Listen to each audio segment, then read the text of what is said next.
Hey guys, it's me. Actually kind of in rare form. You'll see the makeup. It wasn't completely done, but this is there. I was supposed to do a photo shoot, but that kind of got scrambled up, so that's not happening. So I'm heading back to Queens from Brooklyn, so we have time to talk. I did do my mental health video a while ago. Not a while ago. It wasn't that long ago because I've been trying to do better. I did not put it on Instagram. I put it on YouTube. So this is the follow-up video to that that I said I would discuss more in depth when I had the time to do that. So here we are, and so from the kind of beginning, I suffered from depression when I want to say 17, 18-ish, maybe 18. I attempted suicide by Tylenol overdose. Obviously it did not work.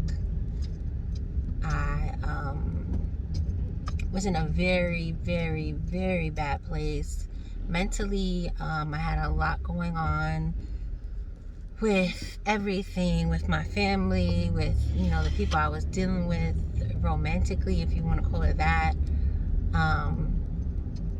Notice I said people. Yeah, so that was a thing. Just a couple of things going on there, and I just felt like it was too much. Like nothing was going the way that I wanted it to. Things that I wanted, I seemingly couldn't get. Everything was just like no. Like I kind of figured out I was depressed because I would go to school and sit on the steps. So I was in college, my second year in college, so maybe like 18, 19. And I literally would get up, get dressed, because obviously I had to go to school, and sit outside and not go inside the school. Like literally just sit outside on the bench and not going. I just didn't want to do anything. I was dancing. I didn't enjoy it anymore. I got to the point where I was just like, I don't really want to be here, but I went. Because my whole thing was keeping up appearances. You start acting differently, people start asking you what's wrong. So I made a conscious decision to keep dancing and just to be sure that everything from the outside looking in looked normal or regular or fine or what have you. And I feel like a lot of people that suffer from depression do a good job of covering it up.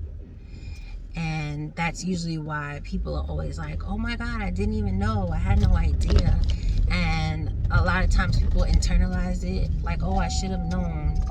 No, you shouldn't have known, because the person probably made it a point to make sure you didn't know. Because I know that's something that I did because I don't want anybody to ask. You know what I mean? It was the weirdest thing. It's like you need help. You need help, but it's like you don't want to burden other people with what you're going through, so you're not going to ask, and you're not going to make it so someone else asks you. So fast forward a little bit, because I had been feeling depressed for a while, and I remember telling someone, I think I'm depressed, and she's like, if you think you're depressed, you're depressed. She's like, you should probably see about talking to someone or what have you. And like a day or two later, I think I overdosed from the Tylenol. So I don't know if I don't know. I can't understand that thought process. I don't know exactly what I was thinking.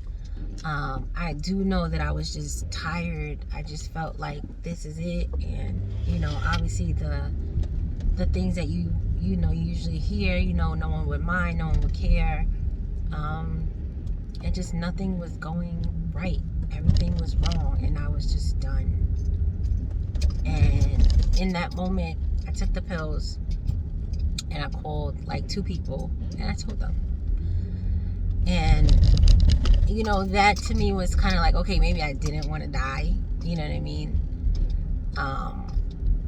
But I don't know. It was. I mean, it was a while ago. So I'm 35 now. So I'm thinking back on it. So everything's not as clear as it was. But I do remember that. I do remember calling people, and I remember everyone like losing their shit. Like, oh my God, they called the ambulance, whatever. And I did it at dance studio. So I went and just bought a bunch of Tylenol, and I took them. And it was weird because I remember afterwards people trying to make it a thing, like, oh, she took it at the dance studio because the studio blah blah blah. No, I took it at the dance studio because that's where I was, period. You know what I mean? It just was what it was. The dance studio wasn't causing anything. If anything, the dance studio was kind of my escape from everything. And that's how I knew that I was just like, okay, there's a problem, because I didn't feel like dancing anymore. You know what I mean? So that was that. So let's fast forward. I get to the hospital, and they make me drink charcoal, I think it was. Disgusting. But I remember being like, oh, this doesn't taste that bad. Like, even now thinking about it, like I have like a not so good taste. Like, it's like the memory, like I can kind of like I can taste it in my mind, if that makes sense. But so I had to drink charcoal, and I had to drink something else that they mix with orange juice. I'm not 100% sure, but I know it made me throw up. And I remember just laying there like, and it was not any thoughts about, oh my God, what did I do? It was just like, I guess we're here. You know what I mean? It wasn't like a lot of people say, oh, people instantly regret. I didn't have those thoughts. Like, I feel like I was just so far gone that I was just like, okay, all right. But again, like I said, I told people, so I don't think I wanted to die. I don't know what that was. I don't know if it was like a goodbye call. I don't know. But that's how it went. And basically, they told me that I had to be, I guess, committed, if so to speak, to go to a hospital. And they explained to me, like, you can sign yourself in, or we'll just take you either way. They're like, it doesn't matter if you sign the paper, you have to go. But they're like, if you sign yourself in, then you can technically sign yourself out whenever you want. Like, you don't have to stay. But if we sign you in, then you can't leave until we say you can leave. I was like, all right, I signed the papers. I was at the hospital. I remember going to this place in the middle of the night, in Queens. And I remember almost like when I got there, I really felt like I didn't belong there. I'm like, these people are crazy. Like, that's how I felt, because I was just like, okay, middle of the night, it's like, all right, whatever. So there, I felt like I was on whatever meds, I don't even remember, but I was there for a total of 2 weeks. It took me, I guess, like a week to start feeling better, I guess, for lack of a better word. I saw like 3 therapists a day. We went on walks and stuff like that, and I actually helped like other patients. Like, you would have thought I was working, like I was helping people who didn't want to take their meds. There's this one girl who wouldn't take her meds, and I was the only one who could get her to take her meds. Like, I was like trading her socks and shit. But overall, I really feel like the experience was what I needed in the time. And this is why I'm all for therapy.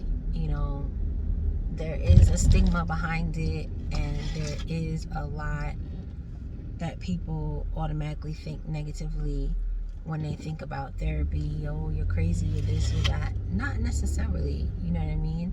Granted, I was just, as I think about it, I feel like extremely sad would be a way to describe it. Because I couldn't process what I was feeling, and I feel like I was just sadder than a normal person would have been, just in general.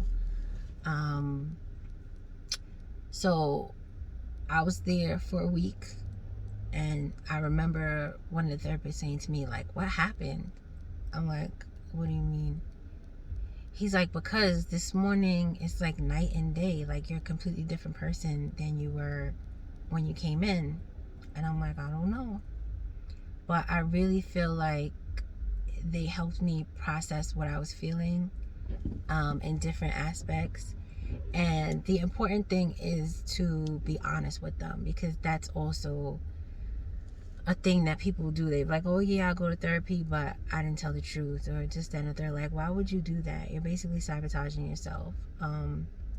So for me, that was a part of it, being honest, and they helped me work through what I was feeling, helped me kind of, put everything in its place, and help me understand how to deal, and help me understand that some things weren't as bad as I thought they were. You know what I mean? Like, I was internalizing things and digesting them like at an extreme, as opposed to what I should. So